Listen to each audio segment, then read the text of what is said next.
All right, good morning. Getting things set up here. Hopefully everybody is doing okay. It is Tuesday, March 28th. I've got 11:29 a.m. Eastern time. So we should be up and running. And from a technology standpoint, looks like everything is streaming fine.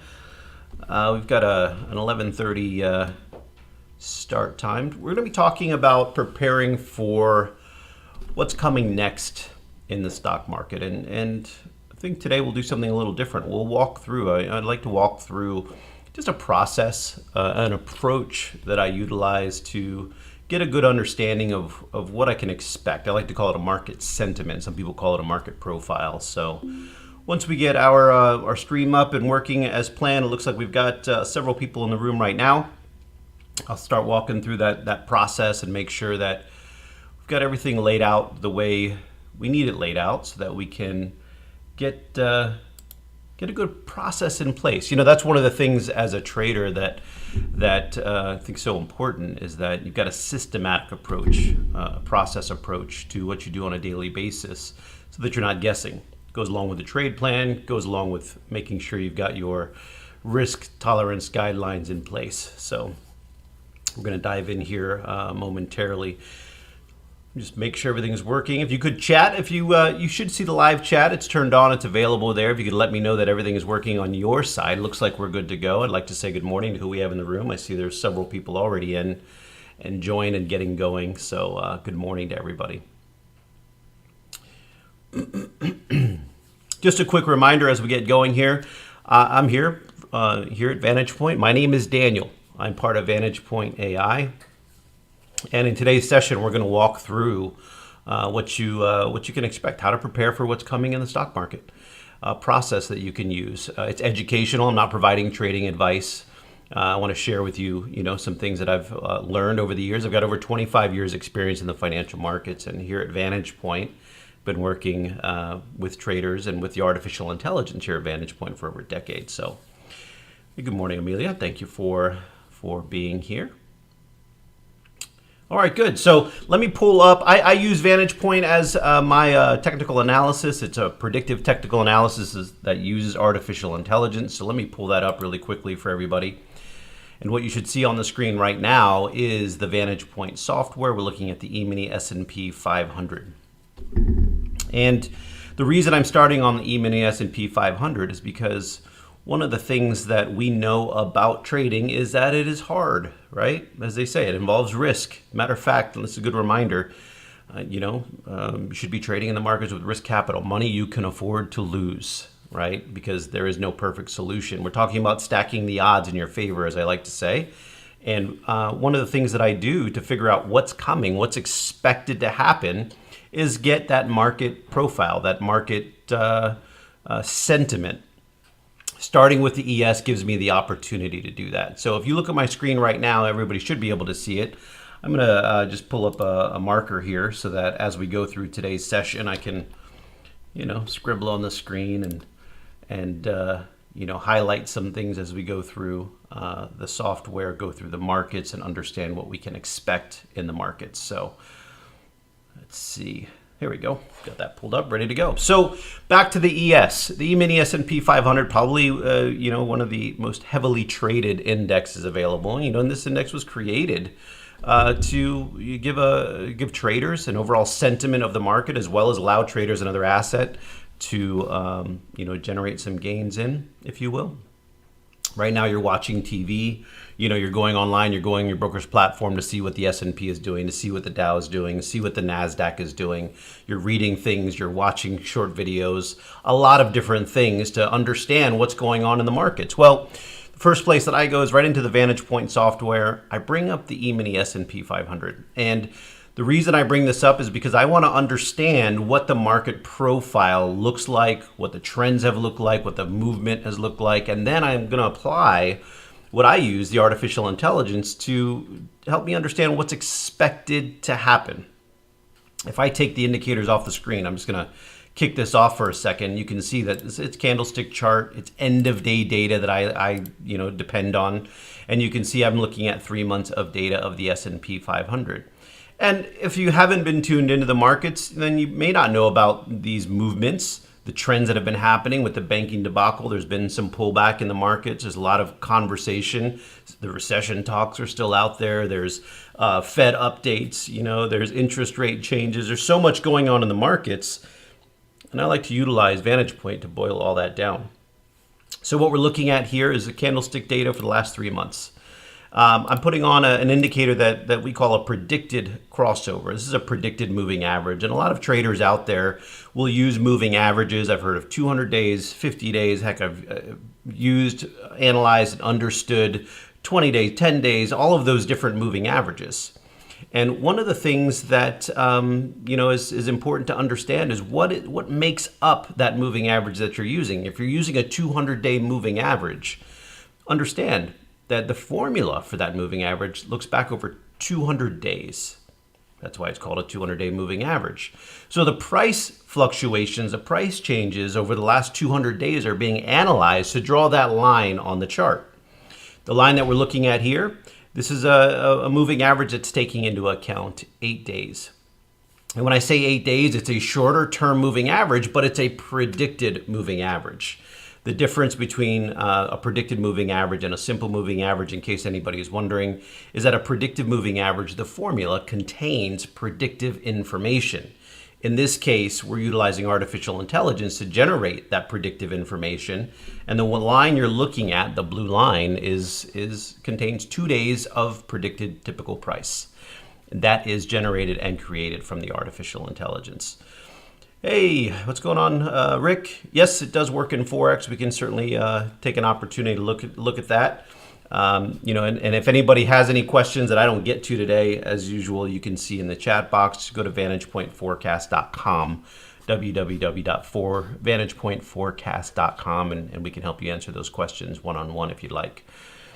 But when I look at this moving average, this predicted moving average, what I'm looking for when I look at the S&P 500 is whether or not that predicted moving average is above the gray line, which is a simple moving average. And a crossover would indicate that it's above.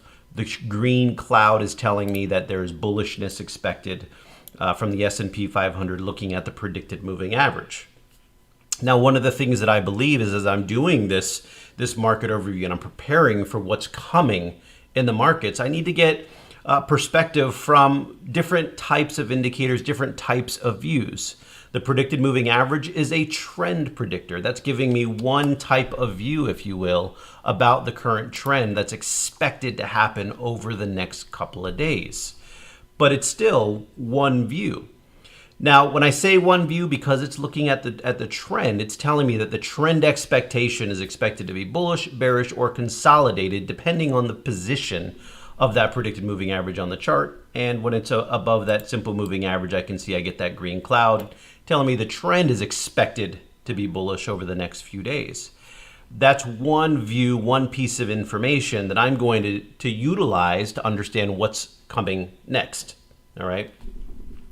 From there, I build off of that indicator to get different types of indicators that are looking at different pieces of price, looking at different data, for instance, seasonal data, fundamental data related to earnings, momentum data, very valuable, the electronic market data. We'll walk through several of these indicators that I put into my process to understand what's expected to happen, so that everybody can get an idea of how you can do this in your day-to-day trading on your own. Because that's one of the keys to this session is creating a process, as I said earlier, a systematic approach that you can apply day in and day out, whether it's in the VantagePoint software, whether it's in your own tools, wherever it is. This process is designed to give you information that you can use to then go make trading decisions, more confident trading decisions, more likely trading decisions. Remember, nothing is perfect,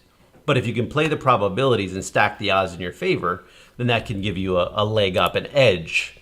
And in this case, I'm using the predictive indicators in VantagePoint to give myself that edge. So right now, what we're seeing from the S&P is the overall trend this week is expected to be somewhat bullish. I'm not talking about an up day or a down day. I'm talking about the overall trend expectation from the artificial intelligence. Now I go to the next step to understand, okay, I've got a trend predictor. I can go through, in this case, a short-term, a medium-term, and a long-term trend predictor. I've got those three different type of setups in VantagePoint where I can layer on a 1-day, a 2-day, a 3-day prediction. The 1-day prediction, also bullish. The long-term, which is a 3-day, also give me bullish trend expectations. So I can very quickly, you can see it just a matter of a couple of clicks, understand that the 1-day, 2-day, and 3-day trend predictors are in agreement that there is some bullishness in the S&P 500. That's one type of analysis.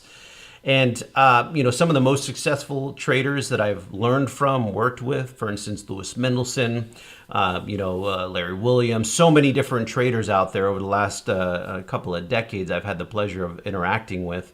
And, Lane, our president of our company, Lane Mendelson, just understanding indicators and overall market movements tells you that getting the insight, the information from multiple types of indicators that are looking at price from a different perspective can give you the confidence you need to make better trading decisions and remove that analysis paralysis, as long as you've got a systematic approach. So we've looked at one set of indicators that are predicting the trend here in VantagePoint. And if anybody has any questions, feel free to jump into the chat. I've got my eye on it over here. So if there's something that I can answer, I will, of course. But then I go to the next step. That's a trend predictor.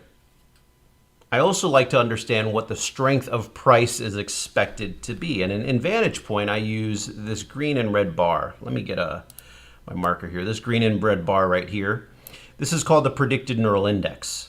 And this is calculated independently of those trend predictors that we were just looking at. And it's designed to help me understand whether I see bullish price or bearish price expected over the next couple of days from a strength standpoint.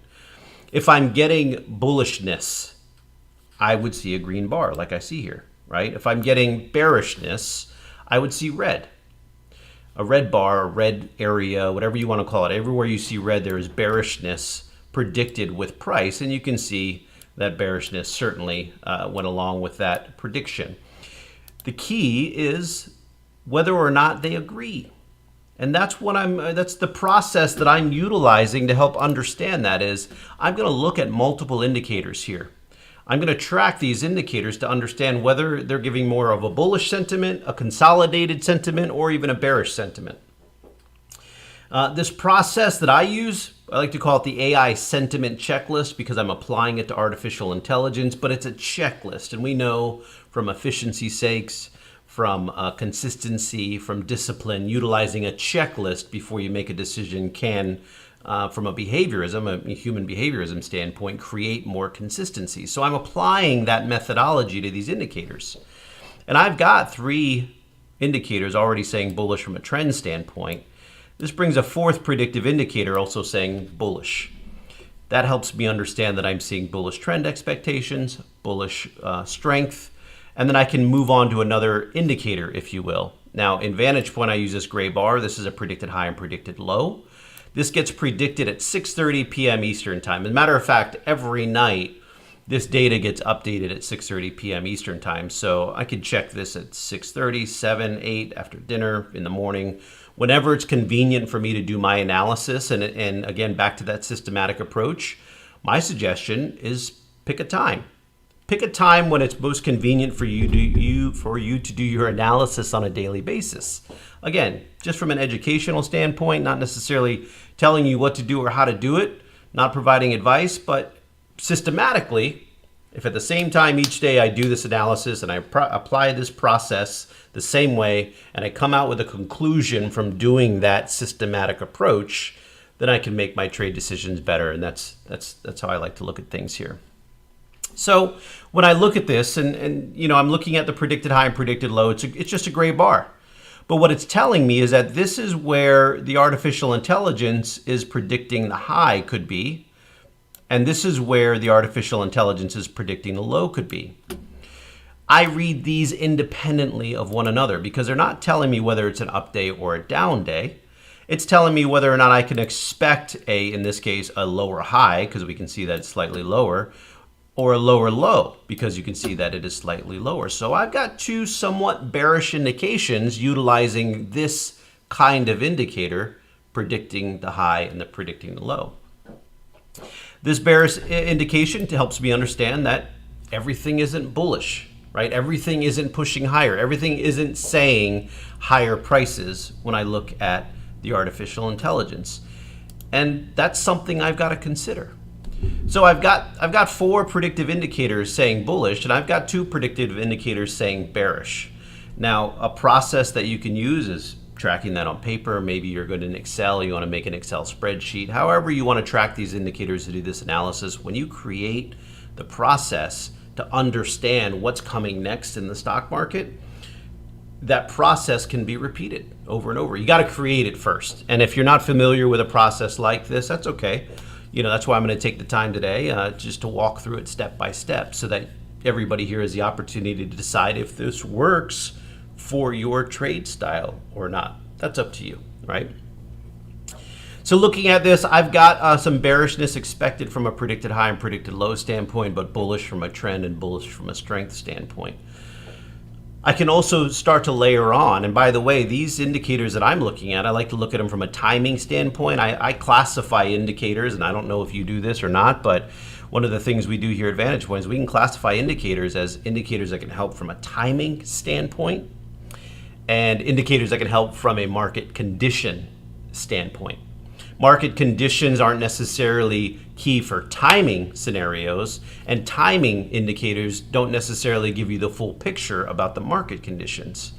And if I've ever talked with you one-on-one or trained with you before, if you're in this session and you're a VantagePoint user, I like to use analogies, and one of the analogies I like to talk about is going to the beach, going out on a boat.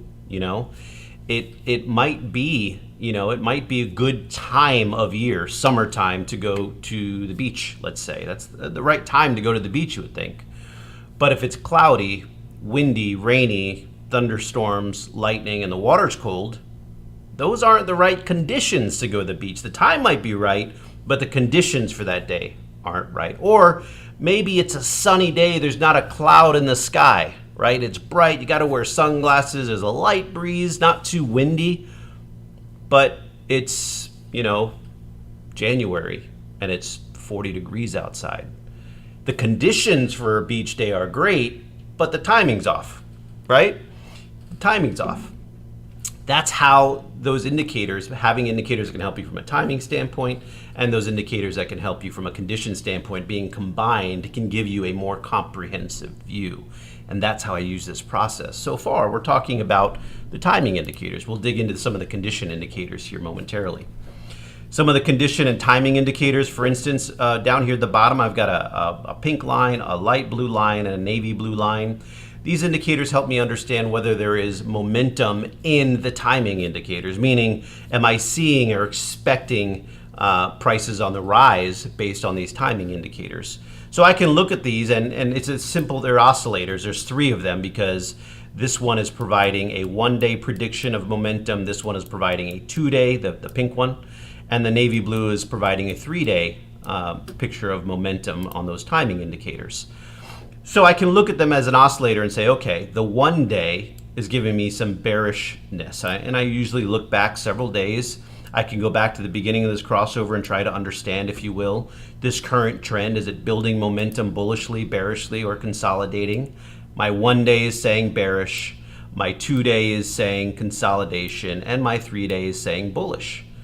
Well, that gives me an indication here that I've got some disagreement from these indicators. Now, if we go back to using a checklist, right, I can track through it on paper if I wanted to. I could even pull up, some of us like to use notepads on our computer. That's up to you. But track through it, and you'd see that right now we've got 5 indicators saying bullish. We've got 3 indicators saying bearish and 1 saying consolidated. I still have a bullish tendency from that. Why? Because the majority of my indicators are indicating bullishness. See, it's good when those indicators agree for a strong move, but what about when the move isn't expected to be really strong?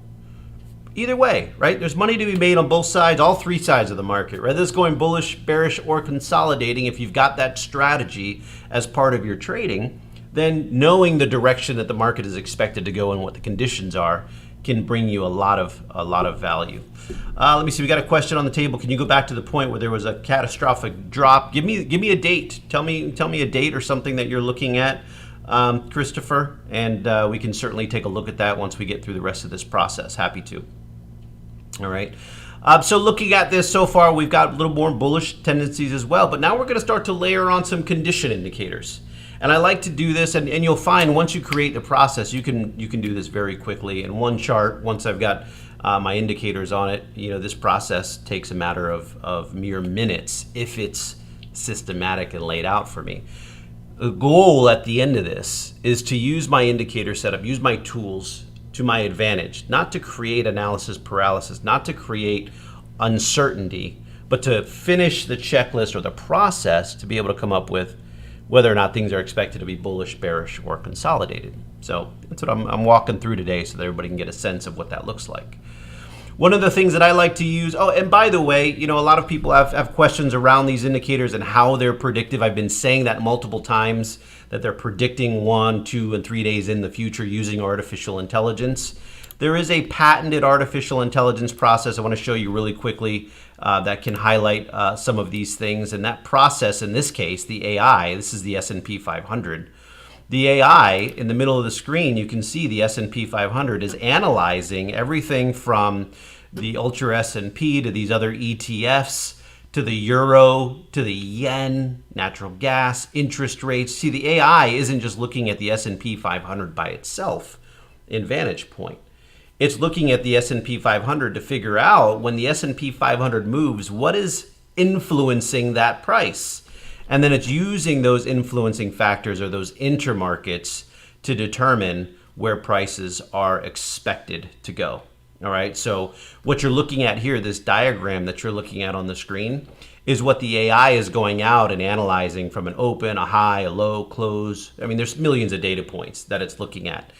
Here's the 30 or so markets that it's looking at and looking at those data points to figure out where the S&P is expected to go. Something like, Fox Factory Holding is something you wouldn't look at to figure out where the S&P is going, but because AI has that ability to do that intermarket analysis and find those hidden patterns and relationships that somebody like me, a human, just can't do, I rely on the AI to do that analysis, and then it transforms the indicators that you're familiar with into predictive indicators by enhancing those formulas with that predictive data. Anyway, just a little aside, I wanted to show why I keep saying these are predictive indicators and what they're doing for anybody that's not familiar with the artificial intelligence in VantagePoint. All right, good. So you got a date. Thank you, Christopher. February 14th. Well, you can see the VantagePoint software and the indicators were bearish February 10th. So 4 days before what you're calling that catastrophic move lower, you can see February 10th was the beginning of that. You can see the blue line crossed below. The Neural Index was red here, February 10th. Those three lines were all pointed down going into that day. So the timing indicators were saying, hey, there's some bearishness on the horizon. And this is how valuable utilizing a process like this and indicators like this can help you, Christopher, is that drop. I assume you're talking about this catastrophic drop to the bottom here. We can call it a 5% drop in 10 days was actually indicated on February 10th. And you can see that in a lot of different places. Nothing is perfect, but you can see that there's a lot of value in doing that kind of analysis. So let's go on to the next set of indicators I like to look at, the verified support and resistance. And in the VantagePoint software, I have the ability to, draw those indicators right there on the screen. Some of you may draw those trend lines. If you haven't seen the video on our channel and you're not subscribed, I'll take this moment to say subscribe. Go watch some of those old live videos. I walked through support and resistance. I walked through how I utilize support and resistance, how it's determined. Might be a good video for you to check out. But in this case, all I'm doing is adding those verified support and resistance zones to the S&P chart. And the reason they're zones is simply because it's taking two resistance points and combining them to help me understand where prices could fail without the right momentum supporting it. For anybody that's familiar with support and resistance, you know that that support or resistance point is valuable to know, but often you'll see prices float past that resistance point for a day or two, and having the zone helps you really identify where those prices could go with supporting momentum and volume. So in this case, what I can see here, I've got some red zones on top of the current. This is yesterday's close. This is the update from 6:30 p.m. Eastern time that I used to understand what's expected in the markets today and tomorrow, through the trend analysis here. And I can see I've got room to resistance. There's no resistance really influencing price today, currently. That resistance point's at 4,073. Roughly, right? And then the support point down here, the closest support point that starts the first support zone, is at 38.37. So I don't really have any influencing factors from a support or resistance standpoint pushing bearishly on price. And in this case, the trend is expected to be higher, and there's room for it to go, telling me there's some bullishness from a support and resistance standpoint. I can see that the resistance zones have been getting lower and lower and lower, telling me prices have been dropping. They've stopped here at, as I said a second ago, call it 40.73, 40.72. They've stopped there, and now prices are starting to float back up to that. It's important to understand that that is a resistance point, that if prices, as prices near this point, there is bearish pressure because there's bears, basically, sellers or people believing that prices are going to fall, sitting around that area, that resistance zone that could put prices lower. I've got room to that point, so I still got some bullishness there as well. Again, I'm walking through this at a very measured pace to build a process. But at the end of the day, once a process is built, my indicator setups are there, and I know what I'm looking for, I can move through this process in a matter of minutes and then walk away with a good sentiment of what's expected overall. All right, so let's keep doing that. So here's the S&P 500. Now I'm going to move into the next set of indicators I like to take a look at. One of those that is a support and resistance type indicator is a point in time price.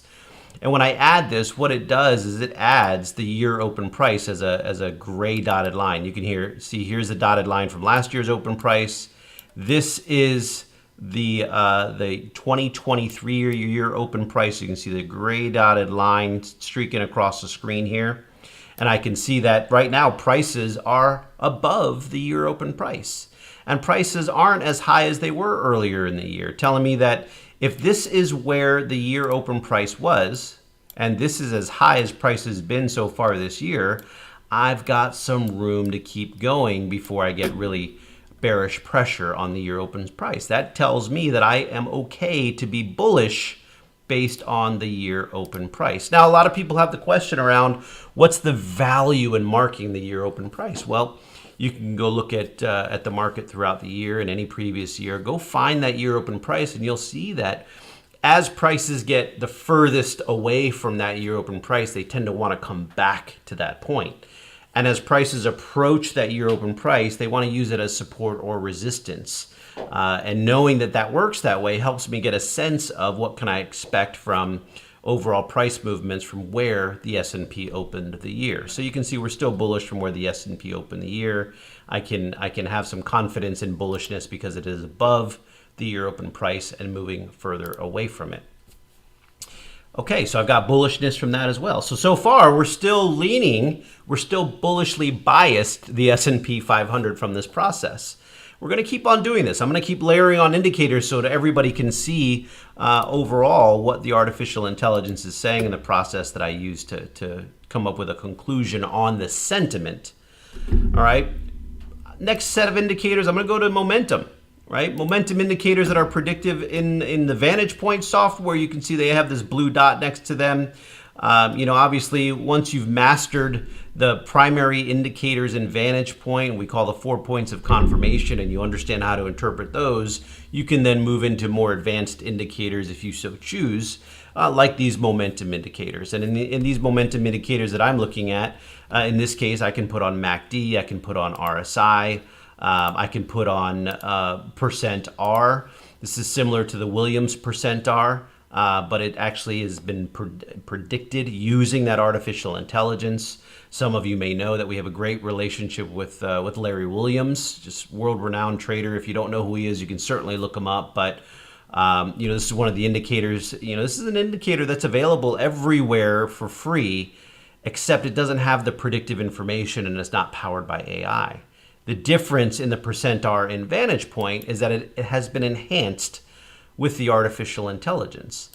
Now you can see down here I've added multiple momentum indicators. I've added MACD, which is also predictive MACD, has 1 day of predictive information in the formula.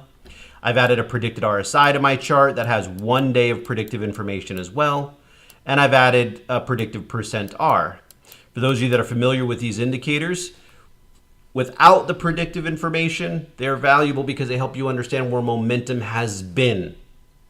With the predictive information, not only is it helping you understand where momentum has been, but it's predicting momentum 1 day in advance using that artificial intelligence. It's a patented process that the software employs, and I'm using it to get a sense of what momentum is expected to do by looking right over here. From the beginning of this trend to today, I can see that there has been an increase in the MACD, the moving average convergence divergence line. This moving average convergence divergence line, or MACD, helps you understand momentum. And in VantagePoint, because it's predictive, I can see that it's moving higher. It's got a positive slope. And when I compare it to a moving average that doesn't contain predictive information, I can see that it is also indicating bullishness as well. I can look at the RSI, and I can see RSI is creating higher lows. Again, reading an oscillator that is predictive can give you some great information. And in this case, if I'm getting a positive slope to that RSI, I can understand that to be bullishness as well. And then from a percent R standpoint, percent R and RSI, I tell you what, so many people have said, RSI and percent R look the same. They're the same calculation, and they're actually not. And that's really the benefit in using multiple momentum indicators like this, is that in this case, RSI is looking at the close price. You can go look at how that's calculated, and it's predicted in VantagePoint. Well, percent R is looking at the highest high and the highest low compared to the close price. A similar calculation, but slightly different pieces of price. So when they're agreeing by slicing and dicing price separately and differently. And in this case, the artificial intelligence is updating them to say, well, whether or not you've got predicted bullish momentum or not. And in this case, I do, helping me understand that the bullishness, the bullish bias that I've had so far from doing this process is still intact. More bullish than bearish expected on the ES, with lower highs and lower lows expected today. Remember that piece, because these aren't extremely bullish momentum readings. They're bullish, but remember, from an RSI standpoint, from a percent R, anytime you're reading a momentum oscillator, there is a point where it has this strongest bullishness, the strongest bullish tendency, if you will. And that is the point where you're seeing new lows coming out of this oversold range. I'm not going to get into the ins and outs of understanding each indicator separately today, more of the overall process, but it's clear that I've got bullish expectations from a momentum standpoint. Maybe not the strongest bullish expectations I could have, but still bullish nonetheless. So in this case, again, back to what I said earlier, we've got some bullish tendencies from our momentum indicators, although not the strongest, which when I think about the fact that the trend is expected to be higher, there is strength in price, momentum indicators are bullish, but not super bullish, and I've got lower highs and lower lows expected. Well, that tells me I'm expecting a bullish trend with bullish momentum, but nothing too drastic. You've heard the term floating higher. You've heard the term consolidating. You've heard all of that stuff. That's what I'm saying. I'm getting the sentiment from overall from the ES right now. And we're going to keep layering on the indicators. I can layer on, for instance, ATR, right? I can layer on top of ATR. I like to layer on volume, right? If I put volume and ATR together, I can see that I've got a drop in ATR right now. A drop in ATR, and ATR is an indicator, a technical indicator in VantagePoint that's predictive, that helps understand whether the ranges of the candles are increasing or decreasing. There's multiple candle range calculations happening behind the scenes, but regardless, what I'm seeing is bullish volume, not increasing bullish volume, but still bullish volume over the last few days, and ATR dropping, meaning the candle range is getting smaller. If you could work your way over to the questions box and you're familiar with ATR and you use ATR or have used ATR in the past, what does it traditionally mean when the candle ranges are shrinking or getting smaller from a bullish or consolidation or even a bearish standpoint? Right? Candle ranges are a sense of volatility. Volatility changes can have an impact on price. When I see volatility changing and I see those ranges getting smaller at the same time there is bullish volume, I can be a little bit more bullish around price based on those ranges. Now, if volume was increasing bullish volume, that could really give me a bullish sentiment from combining these indicators. But at the end of the day, bullishness, there you go. ML, less volatility, bullish, like that. Thinking about that the right way. I think about it the same way, that if I've got less volatility, I've got smaller ranges, and I've got bullish volume happening all at the same time, that's pushing me more towards bullishness from an ATR standpoint. Again, I'm simply layering these predictive indicators on together so that I can understand what's coming next in the stock market. Now, once I do this, and I can keep on going, I've got the ability to layer on some electronic market accumulation indicators. I've got the ability to layer on some seasonal indicators. So far, what I've put on here is this gold line up here on price. I'm going to remove some of the indicators just so those of you that are not familiar with VantagePoint and want to understand what I'm looking at here. This is the electronic market accumulation line. And what it's designed to help me understand by looking at price, whether or not prices are expected to increase, meaning is there accumulation happening in the electronic markets? Think about that. Big markets. If there's accumulation happening in the electronic markets, then I can expect prices to rise if I'm getting bullish momentum, bullish volume, less volatility, right? You see how we're starting to build this case? We're starting to understand what's expected to happen, right? That's one of the things that a lot of traders need to understand by adding these indicators. All right. Oh, Christopher, I see your note here. You were talking about the COVID reversal. Okay, February 2020. Okay, we can certainly take a look at that if we've got time here at the end. But yes, February was certainly identified with the artificial intelligence, February 2020, and I'll pull back on that when we have a chance after we've walked through the process.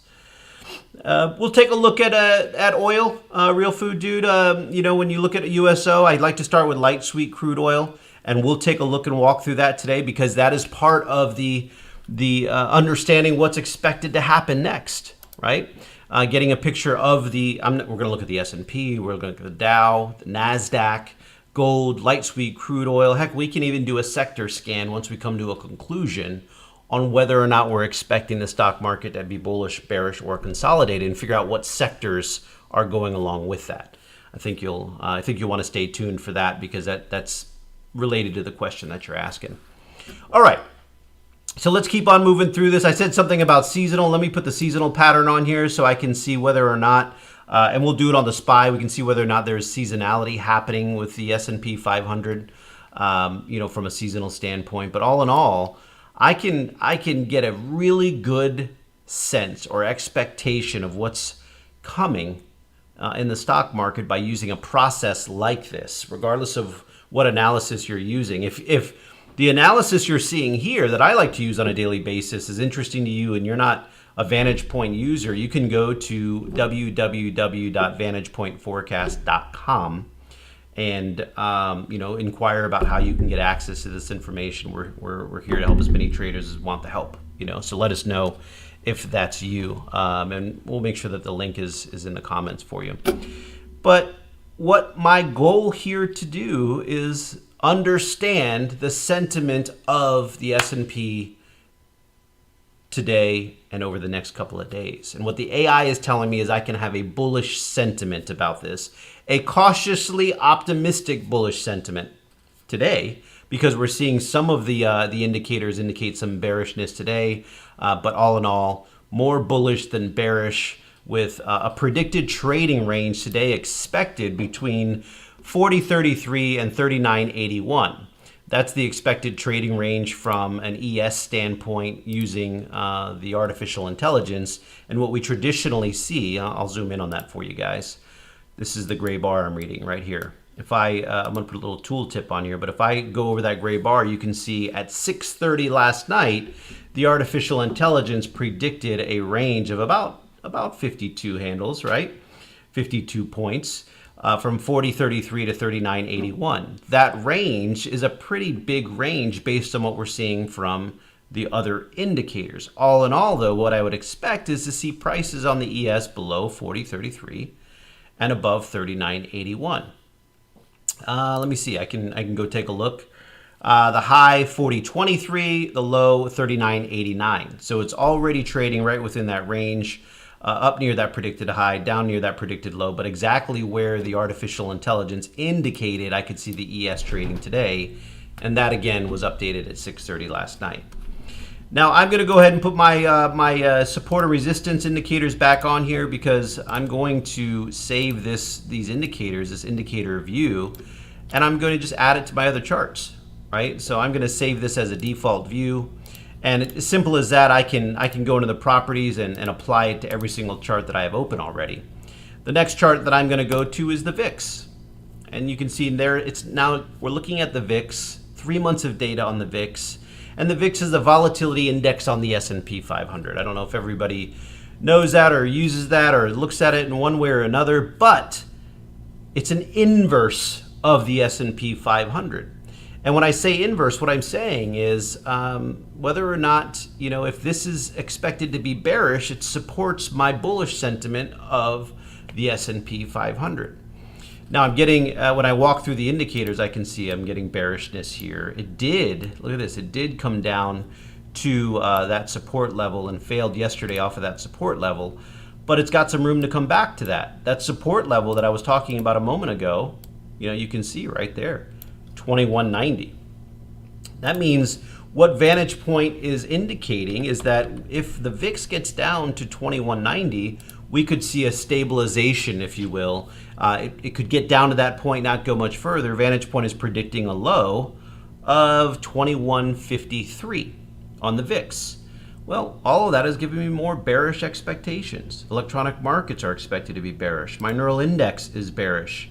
My momentum indicators are bearish. We've got bearish volume with ATR sideways, right? No real change in ATR.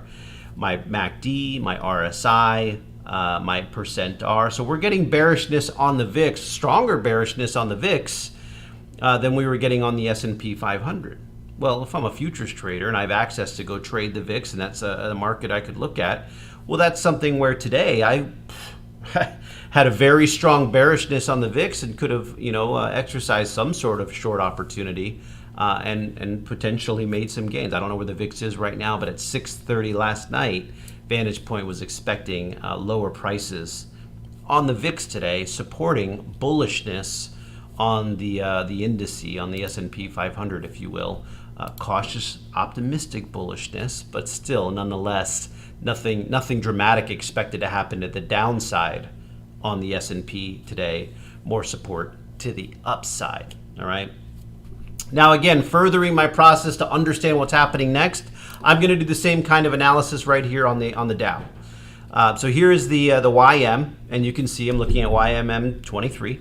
3 months of data. When we look at this, we can see that we're getting bullishness from the crossover here, the medium term, the 2-day prediction. I can walk through that same view and see that my 1-day prediction, again, is bullish. Let me just make that bigger. That green area is shaded. My 3-day prediction, the long term, just had a fresh crossover last night indicating bullishness on the YM. So far I'm getting some really good bullish expectations here. Slightly higher high, slightly higher low, definitely higher high expected with room to resistance. So far, bullish across the board on these indicators. And you can see once I've built the process and I know how to interpret the indicators for that process, I can move through it very quickly. And you know, from an educational standpoint, this process is something you can do with the tools you have now. You just have to build it and understand that that is an important piece of understanding what's expected to happen, right? What's expected to happen. Going through this, let me see, I see a question here.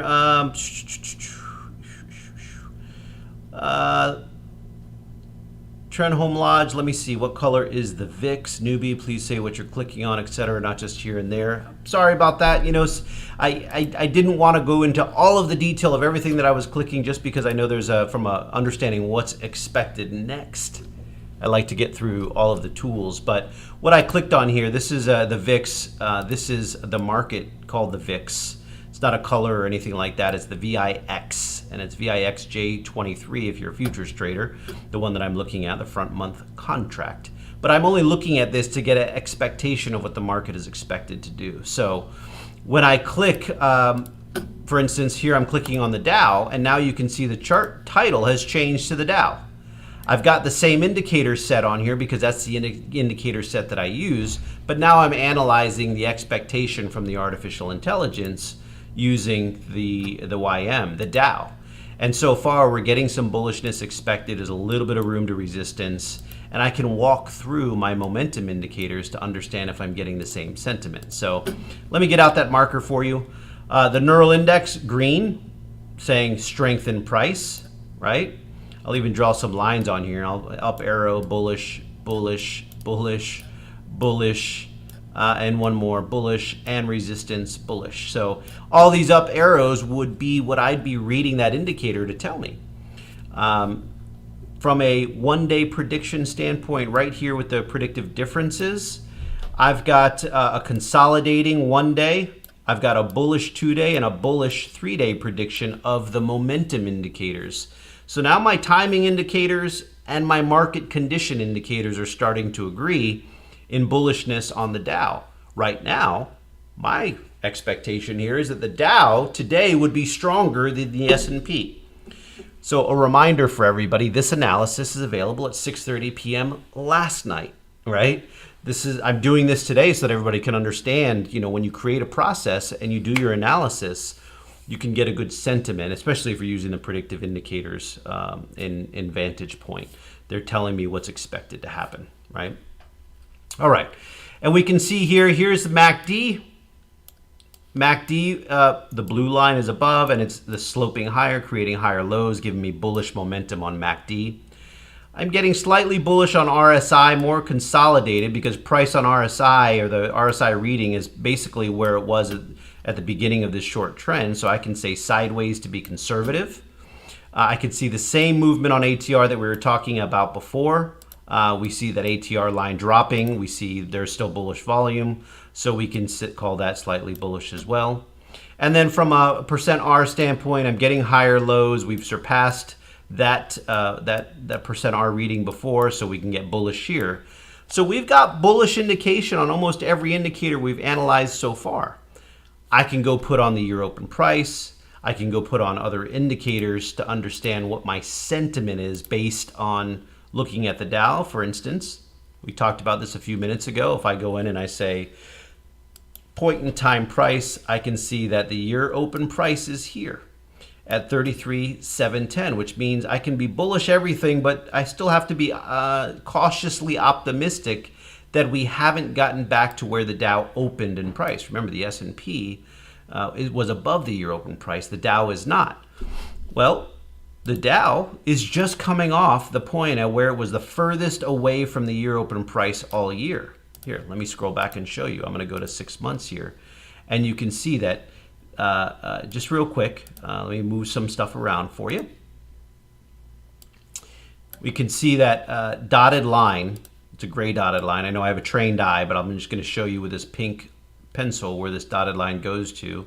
This is the first trading day of the year, and this is where that price opened, right?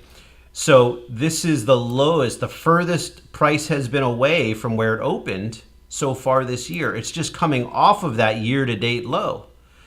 Well, what that price wants to do when it's coming off of that year-to-date low is push back to that year open price as strong as it possibly can. I've got room to resistance, so that tells me I've got some bullishness expected. I have to be cautious because anytime prices are below the year open price, I have to be cautious about going counter trend. But in this case, because it's coming off of that low, that year-to-date low, price really wants to get back to where it opened, right? Well, a market phenomenon that's always good to understand. And if price wants to get back to where it opened, that's giving me more bullish tendencies or expectations, if you will. So I'm just going to zoom back into a couple of months here, a few months, so that we can keep going through our other indicators. The electronic market line, accumulation is happening, electronic markets, and you can see this accumulation started happening back here when prices were still sideways or stagnant.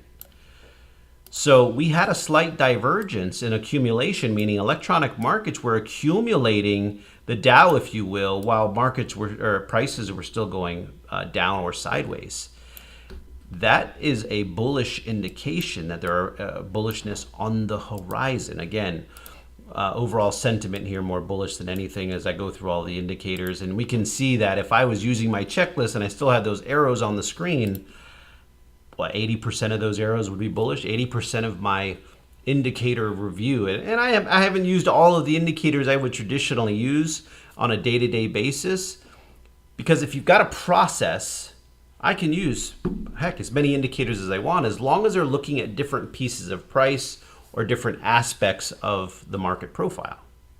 I don't want to use 17 seasonal indicators, right?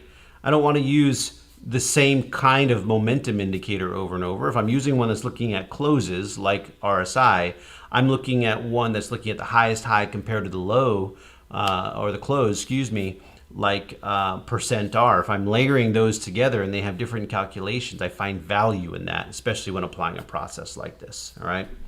So all in all, again, last night, 6:30 p.m., I'd be more bullish the Dow than the S&P, but both still supporting bullishness going into the markets early today. I can do the same kind of analysis right now on the NASDAQ using the same set of indicators and come away with a conclusion or a sentiment. Remember, nothing is perfect. And a sentiment is considered a view of what you're looking at. And the view that I have from the AI is that there's more bullishness left in the overall trend of the market, right? So far to this point. Now, when I look at the NASDAQ, I'm getting the same kind of sentiment. However, I want you to notice something. This was a resistance point. It was set. We've got a resistance zone up here. Prices failed the next day off of that point and then failed yesterday off of that point. So although the trend line, the blue line, is above the gray line, look at it, starting to flatten out. So my medium term, my 2-day, is still saying bullish, but cautiously bullish. My 1-day prediction has already turned over and come down to cross, giving me some bearishness in the trend on the NASDAQ, right? I can go to my 3-day prediction on the trend indicator here and see that I've still got some bullishness expected here. So where on the Dow we had all 3 trend predictors saying bullish, on the NASDAQ I have my long-term indicator saying bullish, my medium term saying consolidating, and my short-term trend predictor, the 1-day trend predictor, saying bearish. I also, different than the Dow, have a lower high expected off of the predicted high and predicted low, a lower low expected. My neural index is red, right? 2 of the 3 of my momentum indicators, these are predicted momentum indicators, are saying bearish, and 1 is saying consolidated. I can see MACD is rolled over a little bit and starting to consolidate. Still bearish, still bullish, but starting to consolidate. I can see RSI is certainly in a consolidation, and I can see my volume turn from bullish to bearish volume, and ATR is basically where it was 5 days ago, right? Giving me the fact that I've got bearishness here. I can see my percent R is where it was, basically where it was 4 or 5 days ago. So I have bearishness building into the NASDAQ. What does that mean, right? What in the world does that mean? Well, that means it's safe to say, out of the analysis we've done so far, and you know, let me be clear. I realize some of this analysis I went quickly, because what I want everybody to take away from today's session is the whole of the process. Whatever the process is for you to understand what's coming next in the stock market, you've got to get a sentiment, an overview of the way that the current is flowing, right? And for me, I do that using the S&P, the Dow, the NASDAQ, as well as the VIX, gold, oil, which we're going to get into here in a second, so I can get a sense of what's expected to happen with this AI. And the AI is saying bullishness, but cautiously bullish, especially when you think about the NASDAQ. It's actually expecting lower prices and bearishness on the NASDAQ today.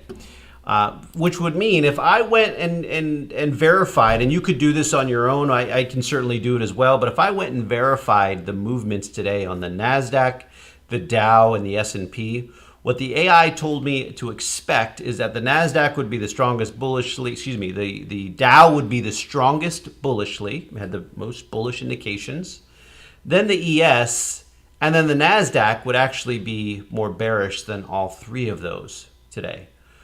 So if I'm thinking about what's expected to happen next, I need to think about that and apply that. If I'm bullish, well, if I'm bullish things on the NASDAQ, or I'm bullish technology, that's something I've got to consider, that the NASDAQ is expected to be the weakest today. Now, that doesn't mean I jump out of all my positions. I mean, somebody on this session may want to do that, but all in all, what I'm doing is getting a sense for what's expected to happen.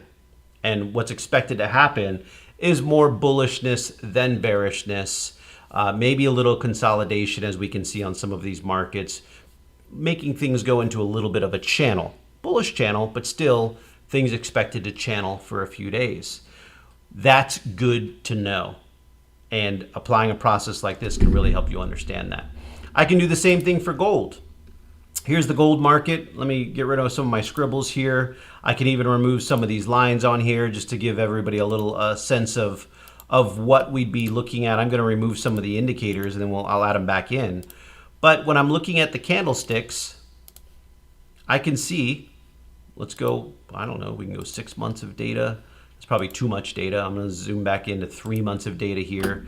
We can see there's been some very, very powerful trends forecasted with the AI in gold. Doing that analysis that I just did, you'd be able to see where you'd pick up these movements pretty well using the AI.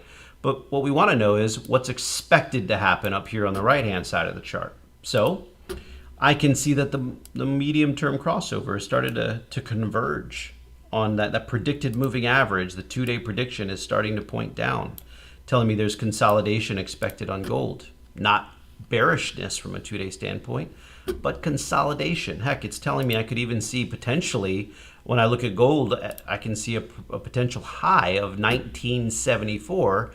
And I'm looking right here in the top left corner. For those of you that aren't familiar with this, I'm looking at the data over here to help me understand it, right?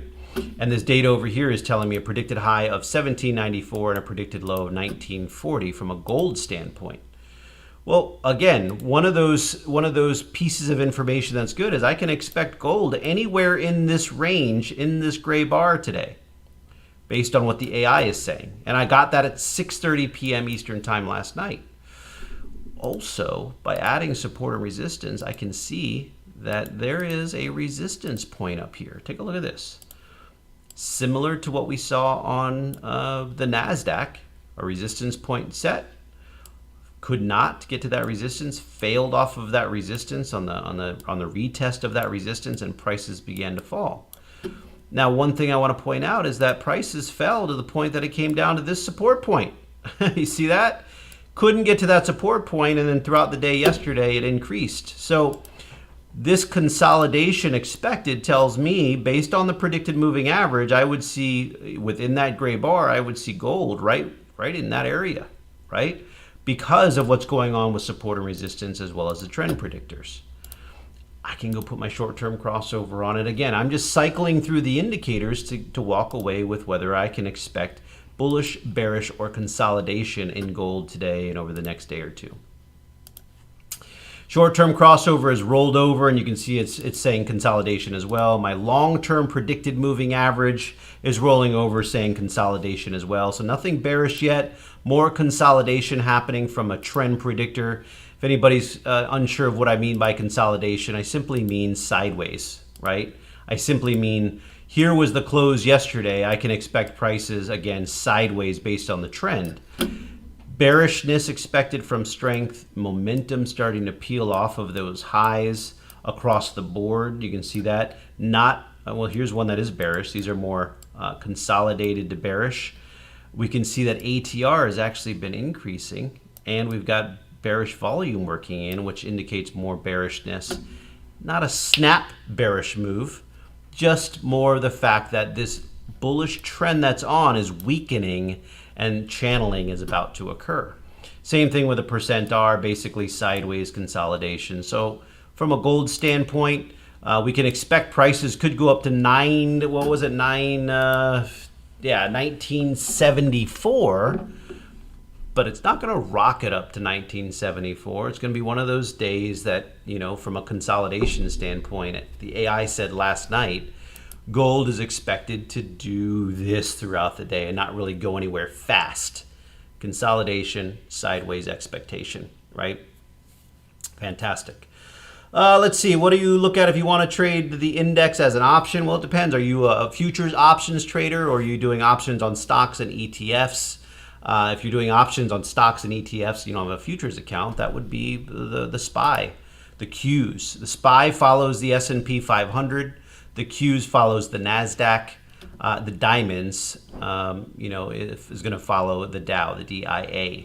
And, you know, those are all derivatives of those indexes. But if you're a stock and ETF options trader, you can utilize those vehicles to trade these moves that we're talking about, if that's what you so choose to do. Again, not providing trading advice, but that was one of the questions I wanted to make sure we got answered. All right, oil. We can do the same thing for USO. We can do the same thing for light sweet crude. You know, it depends on what it is that you're trading or how you're trading it.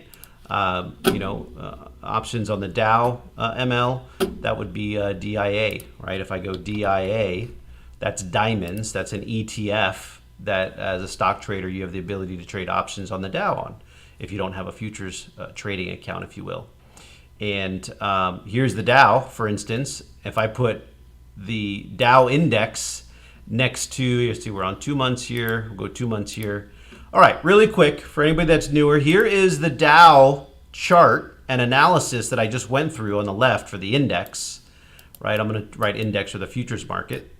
Here is the DIA, which is the ETF that follows that index. And you can see if all my indicators are set to the same exact thing, which at this point, now they are, you can see there's almost, it's not exactly, you'll see a difference in the candles and the movements, but you can see that they're almost identical. So if you're an ETF trader and you want to trade options, then the diamonds, the DIA, would give you that vehicle to do it without having to venture off into a futures account. If you're a futures trader, then you can do it that way as well. So hopefully that answers your question. Good question, I appreciate it. I'm just going to combine these back again.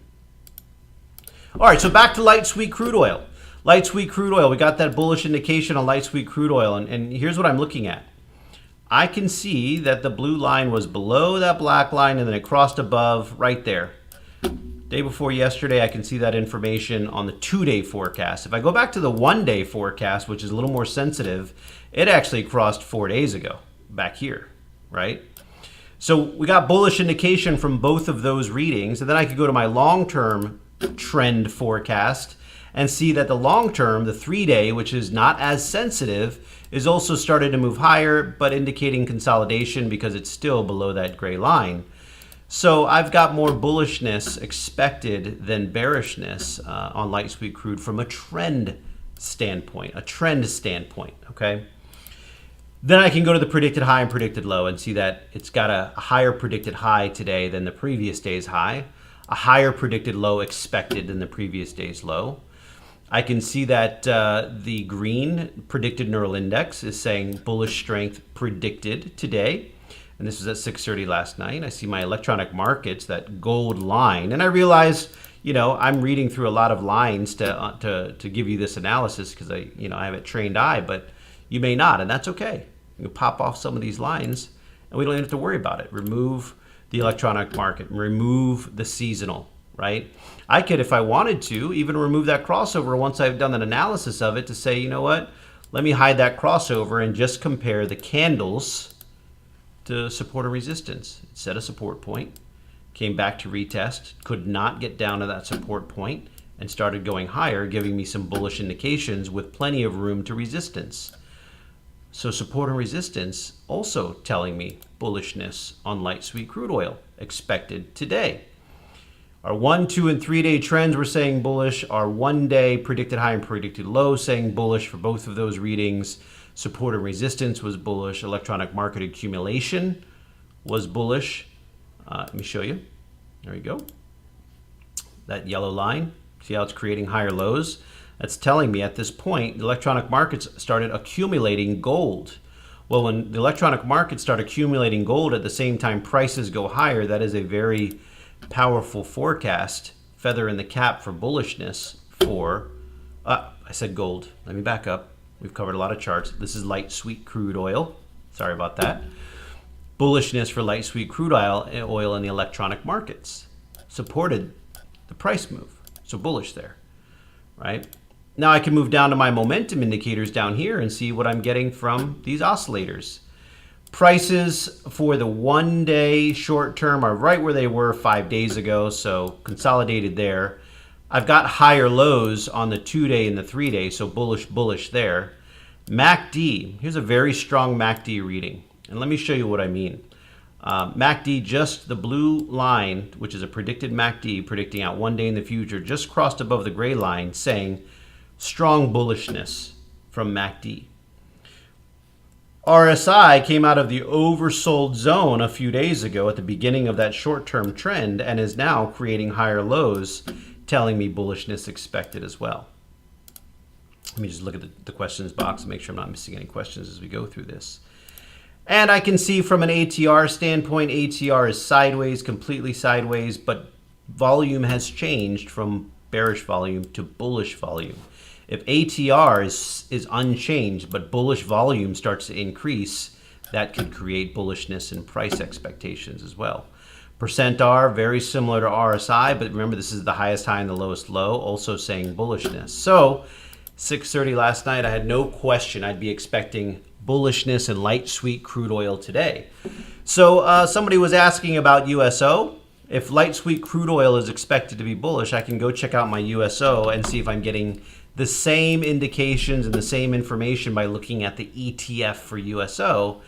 And it's safe to say I'm getting the same indications, giving me extreme confidence today that USO or oil is expected to be higher today. Now remember, that's on top of what the artificial intelligence was saying about gold having some consolidation, right? We know that when gold goes into consolidation, that can have an impact on light sweet crude oil. And it's when light sweet crude oil is bullish like it is right now, that is a, excuse me, a positive thing for those bulls out there. Covered a lot of information here, but what I want to take away from today's session, and I'm going to keep going, but so far what I'm hoping everybody that is watching is getting is the process of understanding what is coming next for the stock market by using the indices, by using gold, light sweet crude oil. I can use the dollar index, right? If I want to look at the US dollar, I can do a similar analysis on the US dollar to understand what is expected from a dollar standpoint. Right now I'm seeing a lot of consolidation from dollar. Look at this. Sideways, sideways, side, maybe a little bullish here, but when you look at this, you can see all these lines are pretty much going sideways across my screen for the last few days, telling me I can expect some consolidation on the dollar. Even when I look at my year open price on the dollar, and I know I'm going fast at this point because I just looked at the time, but even when I look at my year open price, I can see that prices are below where the year opened on the dollar. Well, with consolidation happening from a momentum standpoint, then that tells me very clearly when I think about what the dollar is doing, what the dollar is expected to do by looking at this is go nowhere fast, right? When I say go nowhere fast, what I mean there is that it's not expected to rocket higher, if you will. It's got more bearishness than bullishness, but more consolidation than anything, and I would expect it to trade in this lower part of our predicted trading range today based on what these indicators are saying. It's below that year open price, this gray dotted line, but you can see it's tried to get up there and failed twice to get up there. More bearish than bullish, but more consolidation. So all in all, the lower part of this predicted candle is what you'd be expecting going into the dollar today. What does that mean for light sweet crude? What does that mean for gold? We're both seeing, from a gold standpoint, we're seeing gold slightly higher than it was, but more consolidation. We're seeing the dollar slightly lower expectation, but consolidation. And we're seeing bullishness for light sweet crude.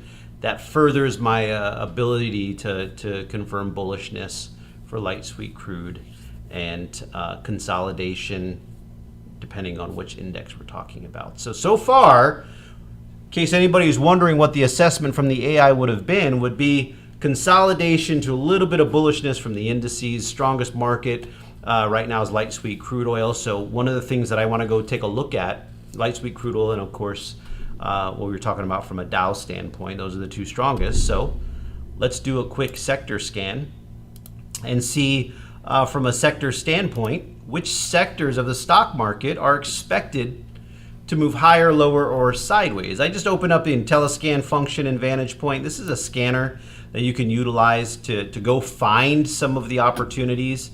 And when I layer all of the scans, the sectors that I've got laid out, and you can see I've got GLD, SLV, USO, XBI, that's a biotech. I've got home builders, I've got materials, energy sector, financial sector, tech sector, right? I've got all of these different sectors identified here in the scan. And I also have volume trends. I have my indicators up here saying the 3-day trend predictor, the 2-day trend predictor, the 1-day trend predictor. This is a tool within VantagePoint that I can use to narrow in on some opportunities. I can also sort these and help me understand which ones have been trending which way the longest. The biotech sector has been trending down for 32 days and now recently has started to turn up. Okay, that gives me a bullish sector to take a look at and understand that. I can also see that USO has an up volume trend, and a lot of the indicators say up, up, up, up, up, right? It's like plug and play or color by numbers. So USO, last night gave me a very good indication of bullishness today. I also can see that from a healthcare spider, right? Let's open up the healthcare spider. Let's go take a look at that one, which kind of supports the fact that biotech has been down for a long time. Is it reversing? Well, remember, what we saw from the overall markets was consolidation. So I see that there was a reversal identified right here. Look on the right-hand side of the chart several days ago. Right here, we got the reversal identified, and it was supported with the indicators, the predictions, and there was move to resistance. It's moved in that time to resistance. Matter of fact, this is a very important candle when it comes to support and resistance. Why? Because throughout the day yesterday, healthcare, XLV, got above that resistance point, but then failed and fell back below that resistance point. What in the world does that mean for price? Well, that means that resistance point is a strong one. And that means that if you didn't catch this trend already, you have to be cautious of how bullishly this is expected to move. I like to say that without volume and momentum to push it past that resistance point after a failure like that move is unlikely. We do have volume and we do have some bullish momentum, although some of this momentum is starting to top out, right? We're getting overextended momentum. Why do I say that? Look, this is the highest momentum has been in 3 months. This is the strongest momentum %R has been in 3 months. So although it is bullish momentum, it's getting long in the tooth, right? It's going to get hard to maintain that level of a momentum. And I would expect prices to stay on XLV today right around that resistance level. That resistance level being 128.25. VantagePoint's predicting a low today down around 127.45. So that's what we're saying. That's the playground for XLV today, which means if I'm looking at healthcare stocks as a new potential opportunity, the index, or excuse me, the sector itself has some consolidation happening currently. And that's where you've got to look at your trade plan to say, all right, the overall markets aren't overly bullish. More consolidation, some bearish, some bullish. XLV isn't overly bullish because of this resistance scenario that it's failed off of without having all the necessary momentum to push past that. Light sweet crude oil is strong, but gold and the dollar are consolidating. If I'm looking for a new opportunity today, I got to tell you, right now, I don't have the artificial intelligence. I don't have the flow of the markets. I don't have the current of the markets supporting that, in my opinion. Now, you do what you want. I'm not advising anybody on anything, but from a risk standpoint, if all of the indicators, excuse me, if the majority, I shouldn't say all, but if the majority of the indicators agreed, and my analysis of the Dow, the S&P, the NASDAQ, the VIX, light sweet crude oil, the dollar, gold, and the sector scan were more biased one direction or another, well, that increases my confidence. If I have a bullish sentiment, that can increase my confidence of a bullish expectation, which then can indicate whether or not this is a good opportunity to go find a new bullish position. Or if I'm bullish an opportunity, that would have given me a good indication that I could potentially scale into a position. But in this case, what we're getting is more consolidation expectations, slight bias to the bullish side, but not really strong. So all in all, if I'm trying to figure out and prepare for what's coming in the stock market, this approach, by looking at the overall market overview before I go make some stock trading decisions, has helped me understand that I need to make sure that I've protected my downside, I've managed my risk, set some stop losses. I'm not thinking about getting into any new positions with this analysis yet, unless they're related to something like light sweet crude oil, and even that is a riskier scenario, but still a bullish expectation. All in all, I've figured out by doing this process, and this is something that I've done in VantagePoint and could have done at 6:30 p.m. last night, what's coming next for the stock market? Consolidation. Doesn't mean there's not some bullishness. Doesn't mean there's not some stocks that are bearish. But all in all, consolidation from the overall markets means this might be a good time to protect my downside and go find something else to do to not be overly risky or concerned. Now, if I've got a portion of my portfolio that gives me the access to be as risky as I want, well, then this process, can be done on that asset itself. So if there's a certain stock or something that you want to take a look at, if there's a certain market that you want to take a look at, put it in the chat box. I can pop it up and we can dig into some of the details. Boppy, I see your question about scalping. This analysis and this tool is updated at 6:30 p.m. Eastern Time each night. So from a scalping standpoint, it's beneficial to give you the overall market overview. But it's not going to move every minute, every second, every 5 minutes, every hour. That's not what this was designed for. But from a day trading standpoint, it can certainly give you a major, major advantage. So if you guys want to go over to the questions box, the chat box really quickly, pop something in the chat box. I'm happy to take a look at some individual assets now that we know we've got consolidation expectations for the stock market and bullishness expected for light sweet crude oil. For instance, the dollar consolidated, gold consolidated. So trading in Forex, yeah, we can go. How about GBP? And we got Tesla. Let's see, GBP USD. Here's a Forex pair. And again, it's going to come up with that set of indicators that I had on there. That set of indicators is designed to give me an overall sentiment again. And we can see that overall from a moving average standpoint, we've got bullishness expected.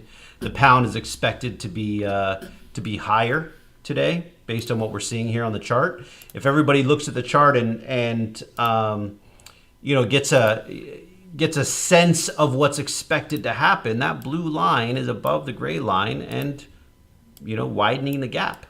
The predicted high is here. The predicted low is here. So what VantagePoint was saying right now for the GBP USD, this is a Forex pair, is that we can see a predicted high. Let me put that little, there you go. 1, 2, 3, 3, 8. So we're talking about the GBP US dollar being at 238 as a high, 23.38 as a high. That's a big move from where it was, the end of the day yesterday, because end of day data at 5:30 p.m. Eastern time, the data gets pulled into the software so it can update. So from 5:30 last night or last evening to today, you can see that's a pretty strong move. That's what where did it close yesterday? 22.88. So to get from 22.88 to 23.38, that's a pretty substantial move. We're talking about, what is that, 80, 90 pips or so. Great move. Forecasted with the artificial intelligence, we see the electronic markets were accumulating. That gold line is pointing higher. There's room to resistance. Seasonality was on the uptick. That green line is seasonality. I can go to my short-term indicator, my one-day prediction here. And let me just erase some of these indicators so you can get a better view if you haven't seen this before. I know sometimes those lines can get in the way. No problem taking it off. There we go. The short-term trend predictor was saying, yeah, look at that. We can expect GBP higher today, somewhere up around here, and there's bullishness in price. The one day, if I'm day trading, quick example to answer the question around day trading. If I'm day trading, then there's no need for me to look at a 2-day or a 3-day momentum indicator, so I can hide those and just simply look at my 1 day as a day trader and see that my 1 day popped up, right? See that? Bullishness.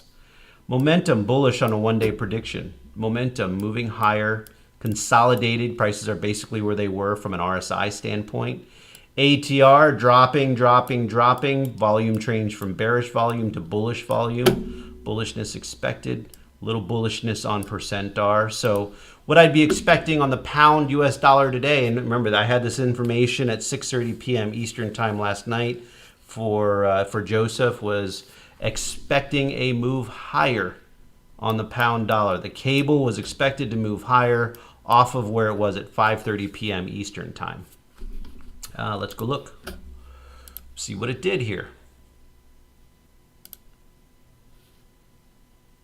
All right. Here is the cable. You can see it. Trading View. We've got the information right here, pound dollar, and it certainly is higher. It's at 23.38. It's sitting right now. Let me show you. Where it is right now is where VantagePoint indicated it was expected to be at, you would have seen those forecasts at 6:30 p.m. Eastern time. Tell me, who was it that was asking? Joseph, Bobby Joseph, tell me in the questions box, if you had that information last night, how confident would you have been going into the cable trade or the analysis for the cable today? I'm always interested in understanding that for yourself now that you've seen that analysis. Somebody asked for Tesla. All right, let's go pull up Tesla here. And to find a market here in the VantagePoint software, just go to Tesla, pop it up, take a look. Here we go. From a Tesla standpoint, what we're saying, this has got 2 months of data. We're saying we've got bullishness overall from a trend standpoint on the 2-day trend. I'm going to go to the medium term, the short term right here, the 1-day trend expectation. Well, look at that. That 1-day line has been going sideways for 4 days, and now it's at the point that it is crossing that gray line, telling me short-term trend expected to be sideways to down. It's consolidating and may even move lower. My long-term crossover, I mean, it's going sideways across my screen. If I'm bullish Tesla, I'm already getting concerned, right?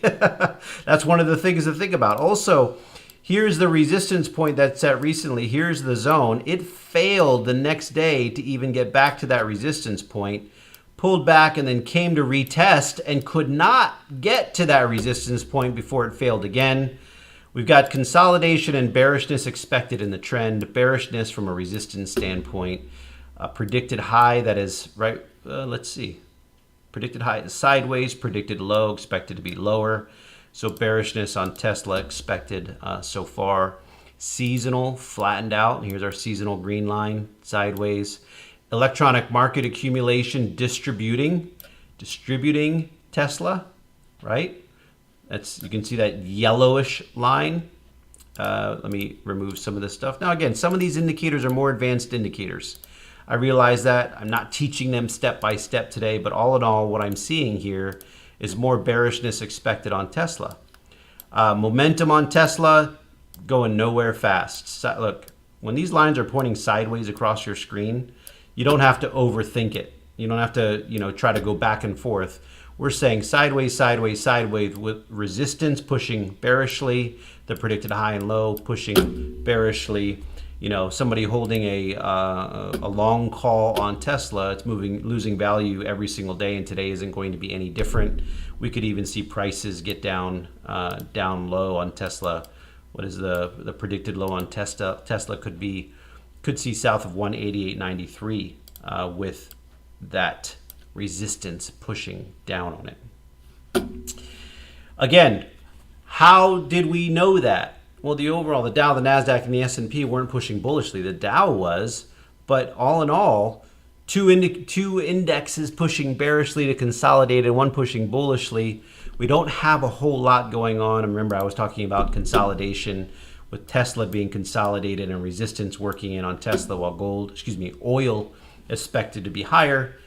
You knew what was happening on Tesla today had you applied this kind of market overview or this process to know what's coming in the stock market that I just applied today. All right, it played out for you. Good. Let's see. Quite a few stocks seem to be not following the VP indicators, such as CCL. How do we learn from this? Yeah, let's go look at CCL. I don't think we looked at it, but Carnival. And thank you for your questions, Real Food Dude. I appreciate that. Always love digging into these indicators. Probably running out of time here. So what we're seeing when we look at, this is CCL, Carnival Cruise Lines. When we look at Carnival Cruise Lines, remember the blue line is above, right? So overall more bullish than anything. This is the medium-term crossover. I can go take a look at the long-term crossover, get my sentiment on the long-term saying bearish there. So I can go to my short-term crossover, get my sentiment there bearishly, see that crossover is happening. But CCL, if you notice here, I've got this little dollar sign with a circle around it. That's an earnings situation. So Real Food Dude, and for anybody else that's listening, remember, earnings is a short-term impact on the market. It's a fundamental impact on the market. Earnings happened on March 27th before the market opened, right? You can see that happen. There was a positive surprise to earnings. So you got to ask yourself, that short-term fundamental impact related to earnings that was clearly identified here in the VantagePoint software, the technical analysis, the intermarket analysis is going to be put aside for about a 72-hour period when earnings is going on. So your question about what your question says, how do we learn from this? Well, what we have to learn is that earnings are going to have about a 72-hour impact on price. Leading up to earnings, there is some anticipation on what earnings is going to do. There's an anticipation on what's going to happen in the markets for earnings. A lot of times leading up to earnings, you see prices increasing because there is a fever, there's a buzz leading up to earnings. It's a volatility rush, and there's a strategy for it, by the way. Once those earnings are announced, then there is an impact to that. There's an impact immediately to the market. So this day is going to be impacted. Today is going to be impacted. Tomorrow is going to be impacted from earnings. So what you have to learn is that be on the lookout for when earnings are going to be announced and know that they are going to have, just earnings themselves are going to have an impact on price for about a 3-day period before those intermarkets take back over. So when you take that step back and realize earnings were coming, you got to look at your trade plan. This is just from an educational standpoint. I like to look at my trade plan and understand, does my trade plan give me a strategy to trade around earnings? Does my trade plan give me a strategy to say, be on the sideline around earnings? What's my current risk in this position? Does it match my risk tolerances around earnings times? Trading successfully and consistently, in my opinion, requires a systematic approach, a trade plan, and some discipline. Otherwise, what do they like to say? I've heard it's like betting on horses. It's like, going to the casino. create a systematic approach, understand what's coming in the stock market by using a market overview approach like we've done today, and then, of course, assess that individual asset. Just because I like CCL as a company, just because I like CCL as a trader, maybe I've made some money on CCL, doesn't mean now is the right time to be in a position on CCL, but ultimately your trade plan is going to help you determine that. But all in all, we had consolidation from the markets. All in all, we had movements from the market saying, hey, you know what? Light sweet crude oil is expected to be the strongest today. The pound dollar, because of the consolidation in the dollar, pound dollar has expected some strength, and it's played out that way. So last one, I think I probably capitalized enough of your time. So let me just pull up Charles Schwab. Charles Schwab as a stock, was obviously caught up in the recent banking debacle. Jeff, help me understand if that's what your question is related to, but you can see Charles Schwab on the screen. It was forecasted down originally back here. If we go back to February 21st, you can see where that blue line started forecasting it down. Charles Schwab, from what was it, Silicon Valley, and all of that, banking scenario that was forecasted very, very accurately, as you can see here with VantagePoint back in February, is still, in that situation. And there's still consolidation happening. Heck, you could see these support and resistance zones putting Charles Schwab in consolidation station, trying to break out one way or the other, right? Momentum, not strong one way or the other. Matter of fact, I'd call it strong sideways, right? We've got a drop in ATR, and we also have a drop in bullish volume, sideways across the board. So what would I be expecting? At 6:30 last night, with the overall markets being sideways, Charles Schwab being in this major downtrend and no reversal expected in sight, best case scenario, VantagePoint's predicting for the high, and more expected something down around that predicted low, if not lower.